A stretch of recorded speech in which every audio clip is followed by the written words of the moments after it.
Good morning. My name is Zahra Santoso with ID student 33.5A.07. And today I'm going to present about types of validity in language assessment. We're going to learn what validity means and what kinds of validity are important when we create or use language tests. Background.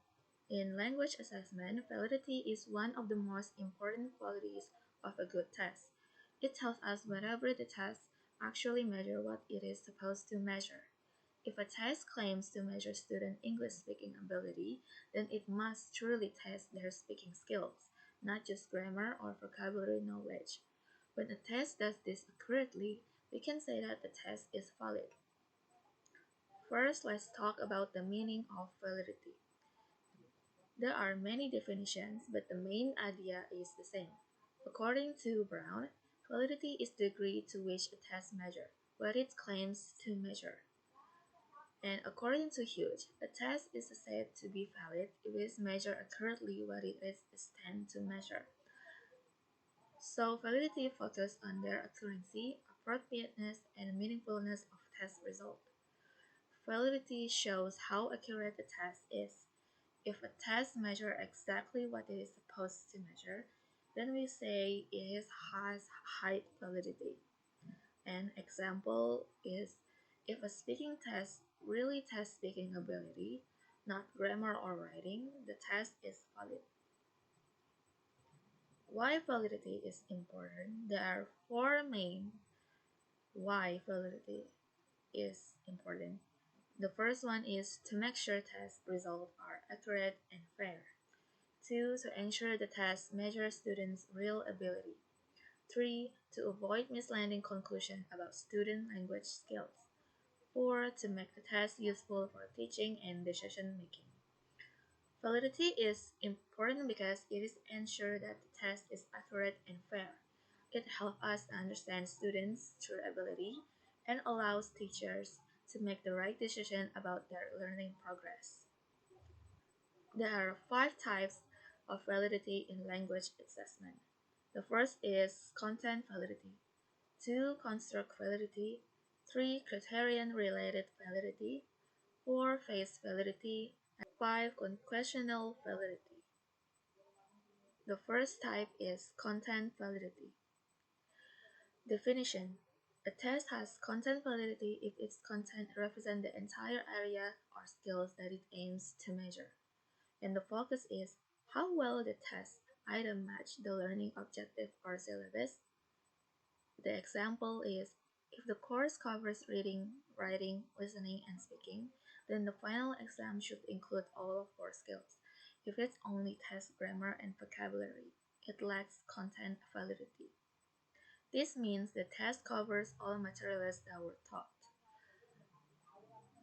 Example is if the English syllabus includes listening, speaking, reading, and writing, the final exam should test all of them, not just grammar.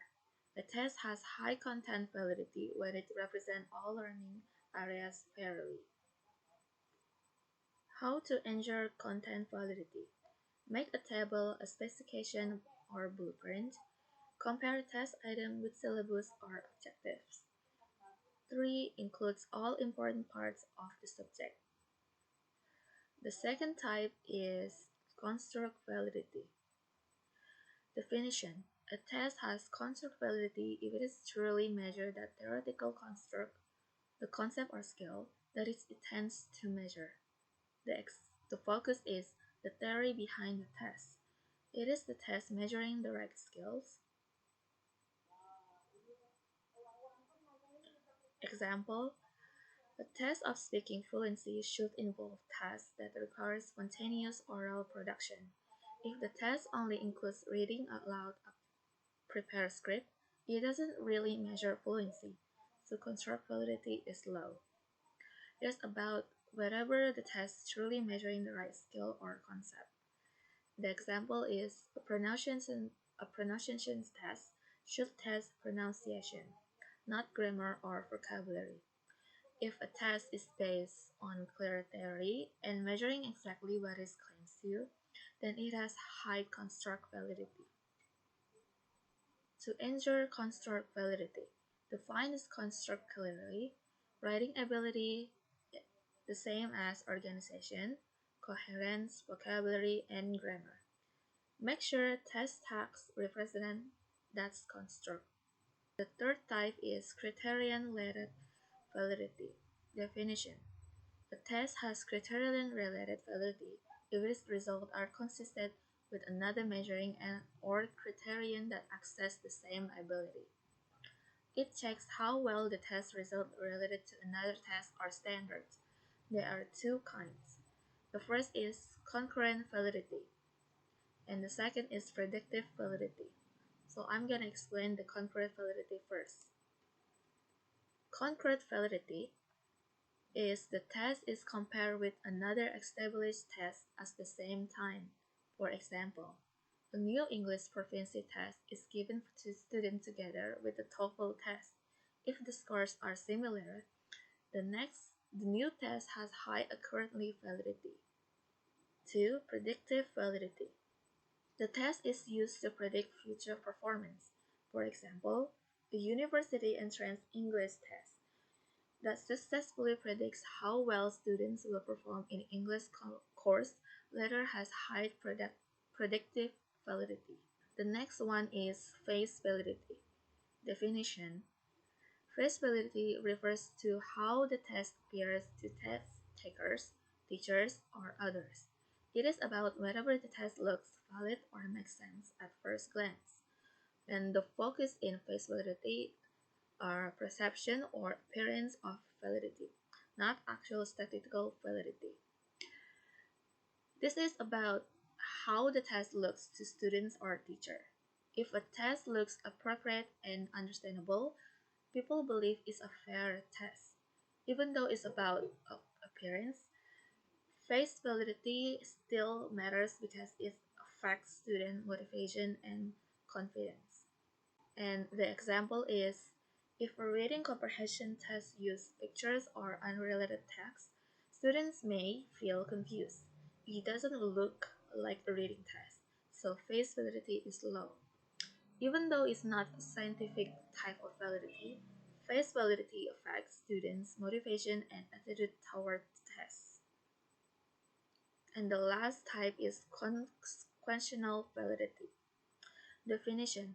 Consequential validity concerns the consequence or impact of the test on students, teachers, and the education system.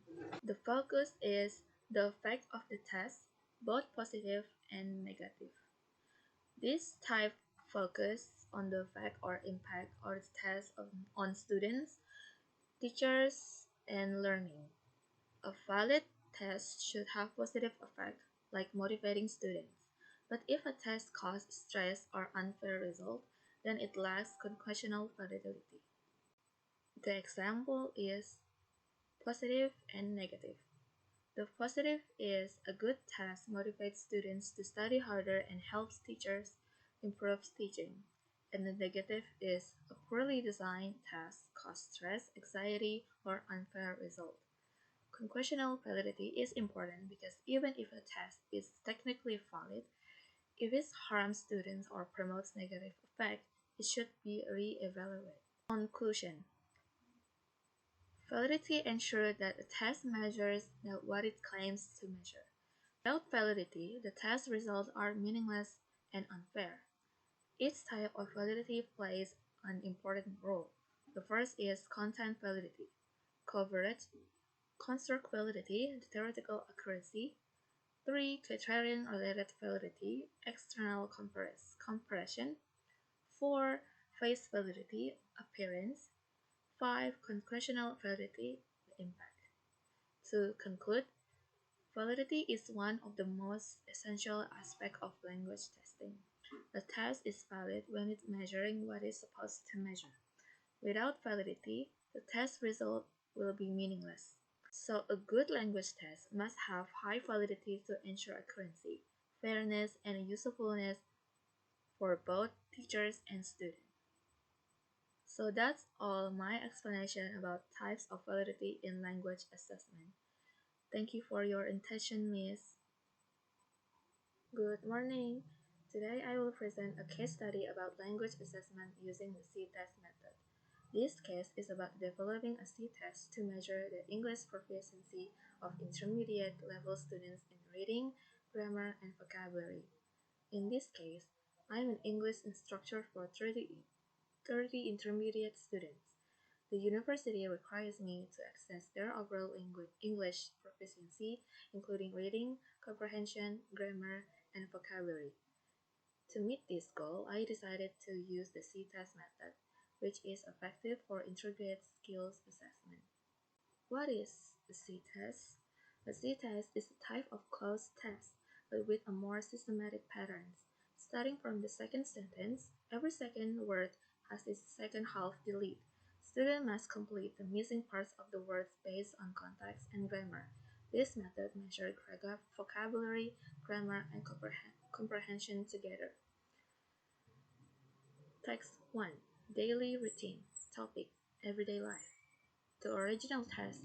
Every morning, I wake up at 6 o'clock and prepare for class. I usually take a shower, eat breakfast, and read some news before leaving.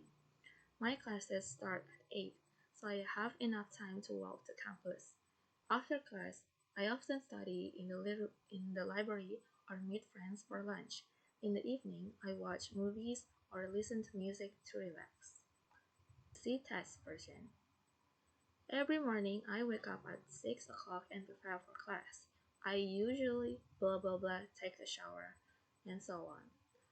For the first test, I choose the topic daily routine. It's familiar for intermediate students and use simply daily vocabulary. The C test deletion begins from the second sentence, like I usually take a shower, eat bread and read some net, beef and leave. Students complete each missing part to form correct words like usually, shower, and breakfast. Text 2. Travel experience. Topic tourism. Original text. Last year, my family and I traveled to Bali during the holiday. We stayed in a small hotel near the beach and enjoyed the beautiful scenery. Every morning, we went swimming and tried local food at nearby restaurants. The people were friendly, and the weather was perfect. It was one of the most memorable trips we have ever had. The second text is about travel experience. It focuses on common travel-related vocabulary such as hotel, beach, and restaurant. This topic exposes students to a different context and helps assess how well they apply grammar and vocabulary outside of everyday topics. See test version, same as the before. Last year, my family and I traveled to Bali during the holiday. We say blah blah blah in a small blah blah blah and so on. Test instruction for student. Instruction. Each blank represents the missing half of a word. Read the text carefully and fill in the missing parts of the words to make complete and meaningful sentence. You can use context clues to guess the correct words. Write the full or construct words in the answer sheet.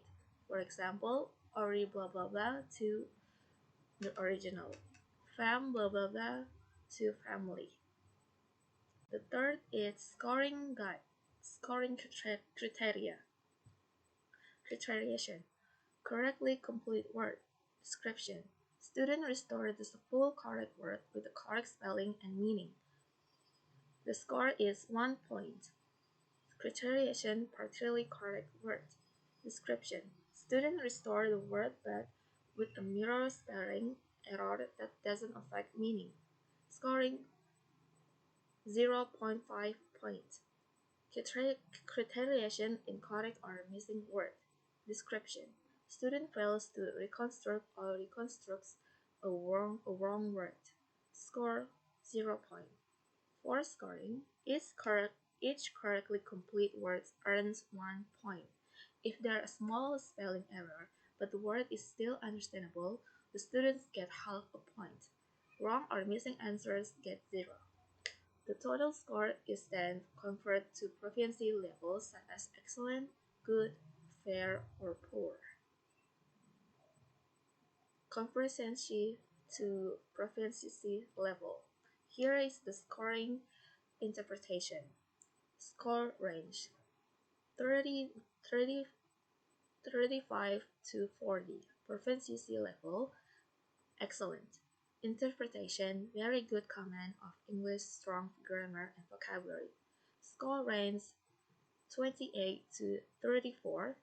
Proficiency level is good. Interpretation, mirror mistake, but overall meaning clear. 20 to 25. Proficiency level, fair. Interpretation is some difficult in vocabulary and structure. 10 to 19. Proficiency level is poor. Interpretation, limited understanding of text. 0 to 9. Very poor. Unable to reconstruct most words. Lack of comprehension. Students who score between 25 and 40 are considered excellent, showing strong command of grammar and vocabulary. Scores between 20 and 27 show fair performance, meaning they understand the text but still have gaps. This helps teachers identify students' strengths and weakness clearly. Justification and explanation. A. Reason for choosing the text. The selected tasks, daily routine, and travel experience are familiar, simple, and contextually appropriate for intermediate level students. Each task uses common grammar patterns and vocabulary from daily life and travel topics, suitable for the level being tested. 3. These topics encourage comprehension of real-life context, not just grammar memorization. B. Alignment with student language level. First is intermediate students already know basic grammar and vocabulary but need practice applying them in context. 2. The C-test checks their integrated skills: reading, comprehension, vocabulary recall, and grammatical accuracy, without relying on multiple choice guessing. Advantage of the C-test compared to other methods. The method is: the first one, cloze test. Characteristic: gaps are placed every word or based on grammar. C-test advantage: C-test deletion patterns is systematic and balanced, more reliable and objective. Method: multiple choice. Characteristic: test recognition, not production. C-test advantage: C-test measure active knowledge student must produce language. 3. Open-ended writing. Characteristic: measuring expressions, but hard to score objectively. C-test advantage: C-test is faster to grade and more consistent. Method 4. The last, C-test. This method, short test with delete word parts. Affection, reliable, and covers multiple skills: vocabulary, grammar, and comprehension. Compared to other methods, the C-test has several advantages. Unlike cloze tests, if deleting are systematic, make it more reliable. It's better than multiple choice tests because students must produce language, not guess. It's also easier and faster to score the open-ended writing task, so it's very practical for large classes. 5. Explanation of how to answer the C-test is: read the full text first to understand the context. Use grammar and meaning to guess missing word parts. Check for correct word length and fit in the sentence. Write the full correct form of the word.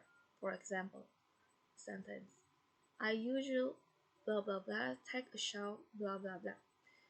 So the right answer is: I usually take a shower. Both usually and shower are reconstructed based on sentence meaning and structure. 6. Conclusion. The C-test is an effective and balanced way to measure students' overall English proficiency because it combines grammar, vocabulary, and reading comprehension in one integrated test. It's suitable for intermediate learners since it challenges both their understanding and production skills while remaining fair and objective in scoring. To conclude, the C-test is a reliable way to measure student overall language proficiency, including grammar, vocabulary, and reading comprehension. It's objective and efficient and perfectly suited for intermediate students. It helps teachers get a balanced view of student real language ability in less time. So that's all for my explanation and presentation about C-test. Thank you for your attention, Miss.